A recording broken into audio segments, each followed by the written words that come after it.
Intermittent reinforcement. They're sweet on Monday, cold by Wednesday, and somehow charming again just before the weekend. It's not randomness, it's a system. A system designed to keep you on your toes and off your balance. This tactic doesn't reward you steadily. It gives you just enough to keep you guessing. A kind word after 3 days of silence. An apology wrapped in flowers after a week of distance. You don't get comfort, you get a cycle. That unpredictability rewires your brain. You stop thinking clearly and start waiting for the good version of them to reappear, like some emotional weather forecast. Whether affection becomes a slot machine, the goal isn't love, it's control. And you're stuck pulling the lever, hoping for a payout that never quite arrives.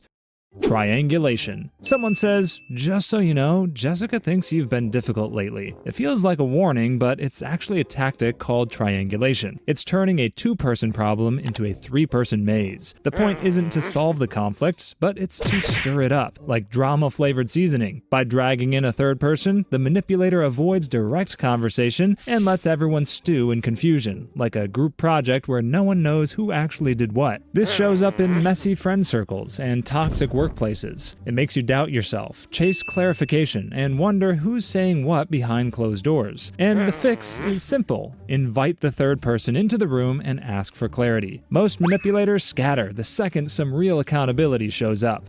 Token gesture. A muttered sorry, a shrug, maybe a dish half-washed, or a vague, "I'll try harder next time." That's a token gesture. The bare minimum, served up like it's a Michelin star apology. It works because it looks like an effort, like handing someone a paper umbrella during a hurricane and saying, "See, I tried." Manipulators love this move. It shifts the blame. Now, if you're still upset, you're the unreasonable one. After all, they did something, but nothing actually changes. No follow-up, no real fix, just glitter on a mess. And a guilt trip thrown in for free. The fix is to treat these gestures like what they are: props in a bad theater performance. Real apologies show up with action. Token ones come with a dramatic sigh and a disappearing act.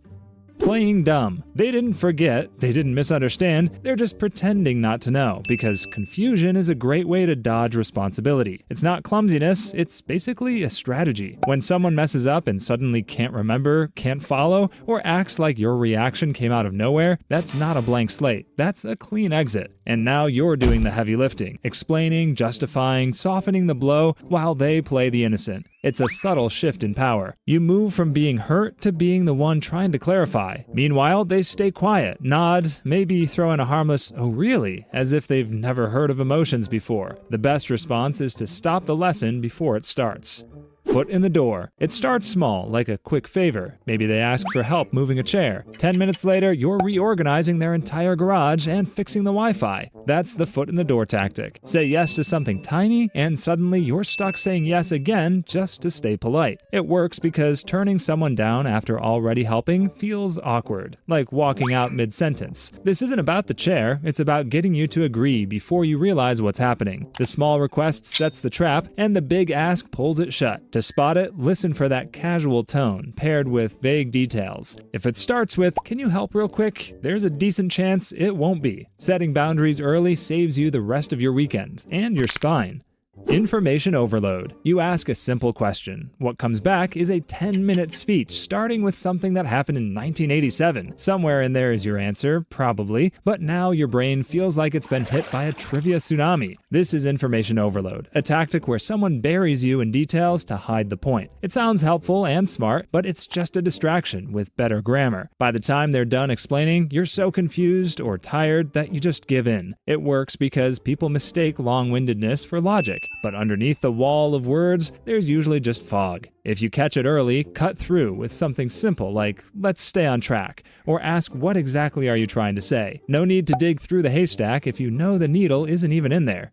Black and white thinking. Some people treat every disagreement like it's a line in the sand. You're either all in or totally against them. No space to think it through, no chance to talk it out. Just pick a side right now or deal with the fallout. Let's say someone expects full support in an argument, even if you don't agree with them. If you hesitate or offer a different view, suddenly you're treated like a traitor. It's not about discussion, it's about control. You'll see this in toxic friendships, at work, even in politics. People who use this tactic create fake lines and punish anyone who won't stand on the the right one. It's not a disagreement, it's a loyalty test. Most people go along with it just to keep the peace, but that's the trick. It's not peace, but silence. And silence is exactly what the manipulator wants. Love bombing. At first, it feels amazing. Constant compliments, sudden gifts, messages every 5 minutes. It's like you're not in a relationship, but in a fireworks show. That's what makes love bombing so sneaky. It feels like a dream, but it's really bait. The goal isn't love, it's control. Once you're hooked, the same person who couldn't stop texting suddenly goes silent, picks fights, or pulls away just to see how fast you'll chase them. It's like emotional fast food. Tastes great at first, but it leaves you dizzy and regretting everything. This tactic works because it's hard to walk away from someone who made you feel that special, even if it turns toxic later. The trick is spotting the pattern early. Too much, too fast, too perfect. Real connection takes time.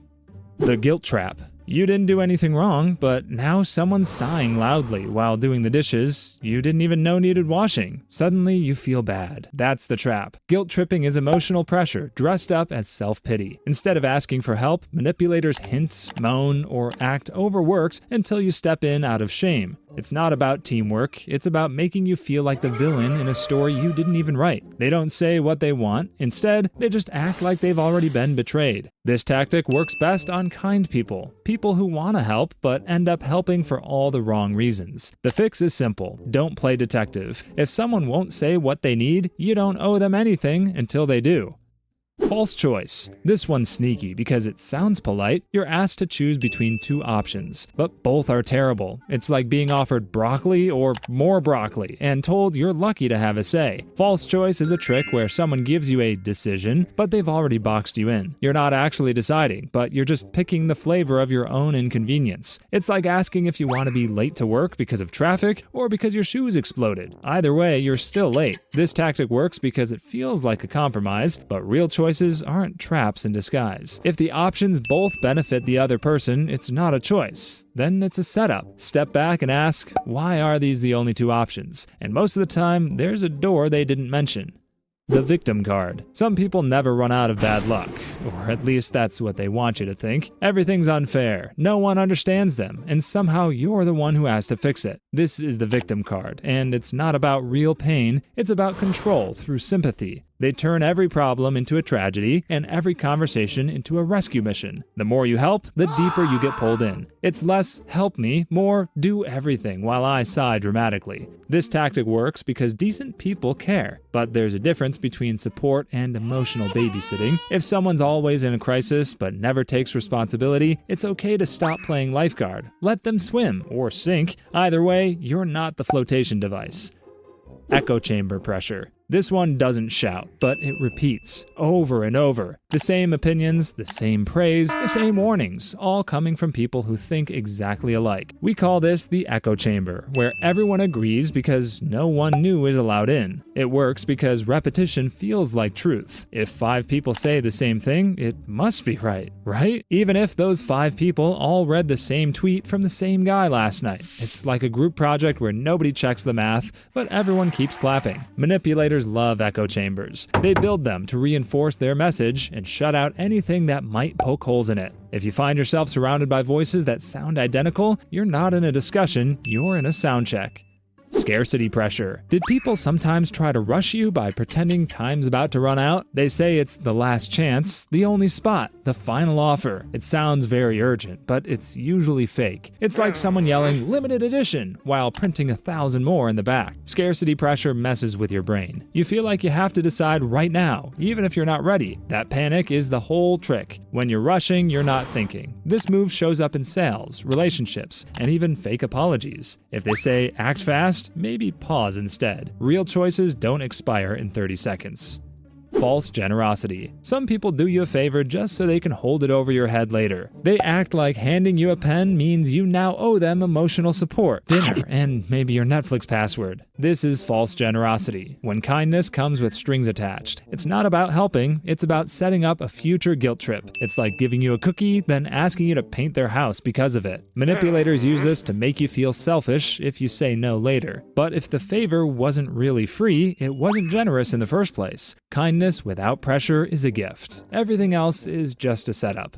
Authority flex. Some people think saying "I'm an expert" is the same as being one. They drop titles, mention vague credentials, or just speak with so much confidence that you start to question your own brain. It's the adult version of "because I said so," dressed in a fancier outfit. This works because we're taught to respect authority, but manipulators take advantage of that. They'll skip facts and use status instead, hoping you won't ask questions. The real test is to ask for details and for proof. Actual experts love to explain. Fakes get nervous, change the subject, or suddenly remember they have to leave. Respect is earned, not flashed like a backstage pass. Emotional hijacking. Some people don't argue, they detonate. They burst into tears, scream, or storm off mid-sentence, turning a normal disagreement into a 5-alarm meltdown. The goal isn't to win the conversation, it's to hijack it entirely. Emotional hijacking works because it scrambles your brain. Instead of sticking to your point, you start managing their feelings. You go from "why did you lie" to "please stop crying," and just like that, the focus shifts from their behavior to your guilt. This tactic thrives in chaos. It's dramatic, exhausting, and wildly effective if you're not ready for it. The key is to pause. Let the storm pass. You're not responsible for calming someone down just because they got loud. If someone needs to cry, yell, or break furniture just to win an argument, you're not in a discussion, but you're trapped in a soap opera without a script.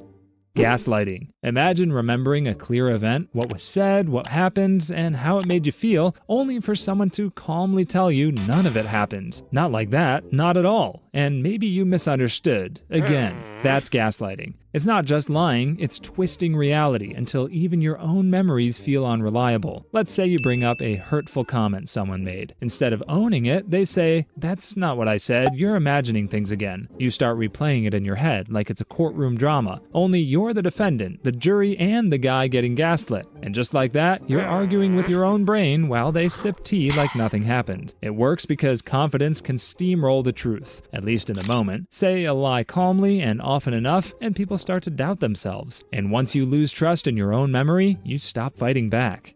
Subtle shaming. You didn't agree fast enough, and you didn't cancel plans, you didn't jump to help, and now you're getting the sigh, the side eye, or the passive-aggressive, "guess you just don't care that much." They won't yell or argue, they'll just imply that you've failed some invisible test. Subtle shaming works because it never says the thing directly. It wraps guilt inside politeness. You're not being scolded, you're just suddenly the bad guy for living your life. It's the emotional version of being hugged and pickpocketed at the same time. This tactic is everywhere. Families, offices, friendships. It makes people feel small without ever raising a voice. And because it's so quiet, you start blaming yourself. The antidote is basically to call it out, not with a fight, but with some clarity. Damsel in distress. This tactic looks very innocent. "I just can't do this without you." But what seems like vulnerability is often a trap in disguise. It's not about needing help, it's about making you feel like the only one who can help, so you'll step in. Again and again. They lean on your kindness like it's a crutch, then pretend to fall every time you try to let go. You're not supporting someone through a tough time, you're propping up a full-time helpless act. This works because it preys on your guilt and instincts to protect, but real helplessness comes with effort. If they're always drowning but never take the floaty you offer, maybe sinking is just their hobby. Personal attack. This tactic dodges the real issue by going after you instead. Instead of talking about what actually happened, they shift the spotlight to your reaction. Now you're not resolving anything, but instead you're stuck explaining why you have feelings in the first place. The topic disappears, and suddenly it's just damage control. It works because it puts you on the back foot. You're too busy explaining that you're not crazy to notice the actual topic just got thrown out the window. And once the focus shifts to your flaws, they're off the hook. It's the emotional version of throwing sand in someone's face mid-argument. Messy, distracting, and way easier than telling the truth. Instead of explaining themselves, they're tossing your entire personality under the bus, then backing over it twice just to be sure. The best move is to call out the deflection and calmly steer things back to the actual issue. Groupthink posture. Everyone in the room agrees, nods, smiles, maybe even a round of applause, but something feels off. You disagree, but saying it out loud suddenly feels like dropping a stink bomb at a dinner party. You would call that groupthink pressure, the social trap where fitting in matters more than speaking up. It works because humans like harmony. We're wired to avoid conflict. even if it means staying quiet while nonsense flies around the room like confetti. Manipulators love this. If they can make their opinion feel like the group's opinion, they don't need facts, just volume. This shows up in bad meetings, shady group chats, and even family dinners. If everyone agrees too fast, it's worth slowing down. Just because a crowd nods together doesn't mean they're thinking. Sometimes they're just tired, hungry, or trying to get back to Netflix.